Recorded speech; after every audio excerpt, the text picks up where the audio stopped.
নমস্কাৰ বন্ধুসকল, তোমালোকক স্বাগতম জনাইছোঁ মোৰ ইউটিউব চেনেললৈ। আজিৰ ভিডিঅ'টিত মই তোমালোকৰ লগত ডিছকাছ কৰিম আছাম হায়াৰ ছেকেণ্ডেৰী এডুকেশ্যন কাউন্সিলৰ যি ৰিচেকিঙৰ ব্যৱস্থা আছে সেই বিষয়ত। তোমালোকৰ বহুতেই হয়তো এইবাৰ যিসকলে হায়াৰ ছেকেণ্ডেৰী পৰীক্ষা দিছিলা তোমালোকে ৰিচেকিঙৰ বিষয়ে জানিবলৈ বহুত বেছি আগ্ৰহী হৈ আছা, মই গম পাইছোঁ।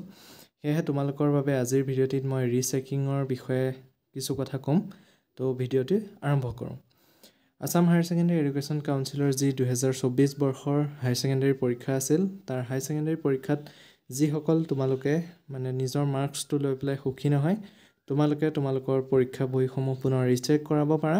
সেই বিষয়ত কাউন্সিলে যোনদিনাখন ৰিজাল্ট দিছিলে সেইদিনাখনে এখন নটিফিকেশ্যন জাৰি কৰিছিলে যে ৰিচেকৰ ব্যৱস্থাৰ যি অনলাইন পৰ্টেল সেয়া তোমালোকৰ বাবে 3 দিনৰ ভিতৰত মুকলি কৰিব, অৰ্থাৎ আজি বা কাইলৈৰ ভিতৰত এই পৰ্টেলটো তোমালোকৰ বাবে মুকলি কৰি দিব। তাত তোমালোকে ৰিচেকিঙৰ বাবে যি লাগে সেয়া তেনেধৰণে অনলাইন প্ৰক্ৰিয়াৰে তোমালোকে আবেদন কৰিব পাৰিবা।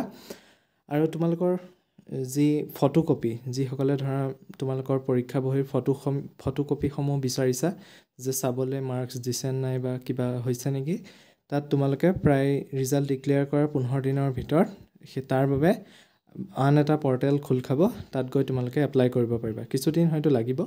ৰিচেকিঙৰ বাবে যি পৰ্টেল আছে আজি বা কাইলৈ তোমালোকৰ বাবে খোল খাব, তোমালোকে তাত গৈ এপ্লাই কৰিব পাৰিবা। এতিয়া আহিছোঁ তাৰ যিকেইটা প্ৰশ্ন তোমালোকৰ মনত উত্থান হয় যে তোমালোকৰ যদি ৰিচেক কৰিলে তোমালোকৰ মাৰ্কছসমূহ কমি যাব নেকি বা তোমালোকৰ মাৰ্কছসমূহ বাঢ়িব নাই, সেই বিষয়ে মই তোমালোকক এতিয়া ক'ম।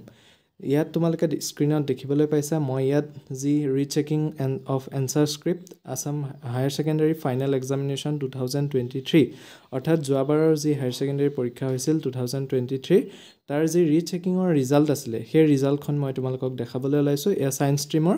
ঠিক তেনেদৰে তোমালোকে যদি আৰ্টছৰ হয়, আৰ্টছৰ বাবে তোমালোকে আছাম হায়াৰ ছেকেণ্ডেৰী এডুকেশ্যন কাউন্সিলৰ যিটো অনলাইন পৰ্টেল আছে বা ৱেবছাইট আছে তাত গৈ তোমালোকে চাই ল'ব পাৰিবা। মই লিংক দি থ'ম, তোমালোকে চাই ল'ব পাৰিবা। এতিয়া মই ইয়াত ছায়েন্স ষ্ট্ৰীমৰ বিষয়ে দেখাই আছোঁ। ইয়াত যিসমূহ ৰিজাল্ট আছে তোমালোকে দেখিবলৈ পাইছা অৰিজিনেল মাৰ্কছ আৰু ৰিভাইজ মাৰ্ক। আৰু এইখিনিতে মই তোমালোকক কৈ থওঁ যে তোমালোকে যদি ৰিচেক কৰিব বিচাৰা তাত কেৱল অনলি তোমালোকৰ যি থিয়ৰীৰ মাৰ্কছটো সেইটোহে তোমাৰ ৰিচেক কৰা হয়। প্ৰেক্টিকেলত যদি কোনোবাই ফেইল কৰিছা বা মাৰ্কছ কমাই দিছে তাত তোমালোকৰ হায়াৰ ছেকেণ্ডেৰী কাউন্সিলে একো কৰিব নোৱাৰে। ইয়াত কেৱল অনলি থিয়ৰী যি বহীত লিখিছিলা সেই মাৰ্কছটোহে তেওঁলোকে চাই দিব পাৰে। ইয়াত দেখিবলৈ পাইছা প্ৰায় 258টা পেজ আছে, অৰ্থাৎ প্ৰায় 20-30 হাজাৰমান ষ্টুডেণ্টছে এপ্লাই কৰিছিলে। আৰু তাৰ ভিতৰত ইয়াত দেখিবলৈ পাইছা তেওঁলোকৰ roll number, subject, original marks, revise mark, result দেখিবলৈ পাইছা। ইয়াত একো চেঞ্জেই অহা নাই। দেখিবলৈ পাইছা ইয়াত কেৱল 0104 ৰোল নম্বৰ আৰু নাম্বাৰ আছে 20037। তেওঁ জুলজিত এপ্লাই কৰিছিলে, তেওঁৰ মাৰ্কছ যোনটো অল্ড মাৰ্কছ আছিলে বা যোনটো পাইছিলে অৰিজিনেল মাৰ্কছটো সেইটো কিমান আছিলে 21, আৰু চেঞ্জ হৈ তেওঁ ৰিচেক কৰাৰ পিছত কিমান মাৰ্কছ পালে 22। ইয়াত বহুত বেছি কিবা এটা চেঞ্জ নহয়। দেখিবলৈ পাইছা ঠিক তেনেদৰে মেথছত 48 পাইছিলে, এতিয়া 49 পালে। আছামিজত 42 আছিলে, 43 পালে। তেনেকৈ 1 বা 2 মাৰ্কছ এটা তেওঁৰ ৰিভাইজ মাৰ্কছ হিচাপে পায়। আৰু ইয়াত দেখিছা MIL আছিলে বড়ো, তেওঁ 77 পাইছিলে, কিন্তু ৰিভাইজ মাৰ্কছটো কিমান হ'লগৈ 80, অৰ্থাৎ তেওঁ লেটাৰ পাই গ'ল। আৰু তেনেদৰে তোমালোকে যদি কৰিব বিচাৰা তোমালোকে ৰিচেক কৰিব পাৰা। আৰু এইখিনিতে এটা কথা কৈ থওঁ, যিসকলে ধৰা ৰিচেকত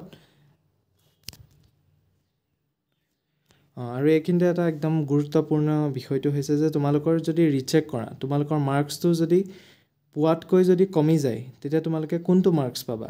অৰ্থাৎ তোমালোকে যদি ৰিচেকৰ বাবে এপ্লাই কৰা আৰু তেওঁলোকে যদি বহীকেইখন চাই তোমালোকৰ মাৰ্কছটো হয়তো কমিও যাব পাৰে, তেতিয়া তোমালোকৰ মাৰ্কশ্বিটত সেই কমা মাৰ্কছটো নাহে, যোনটো মাৰ্কছ এতিয়া পাই আছা সেই মাৰ্কছটোৱে থাকিব, অৰ্থাৎ কমি নাযায়। যদি তোমালোকৰ মাৰ্কছটো বাঢ়ে তেতিয়াহে তোমালোকে মাৰ্কছটো বেছিকৈ পাবা, কমি গ'লে একো টেনশ্যন নাই।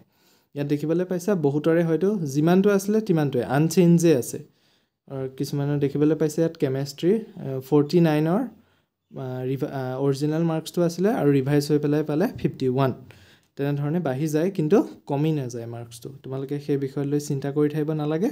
মাৰ্কছটো যদিহে বাঢ়ে তেতিয়া বাঢ়িব, আৰু যদি কমিবলগীয়া আছে নকমে, যিটো মাৰ্কছ পাইছিলা সেইটো মাৰ্কছে থাকি যাব।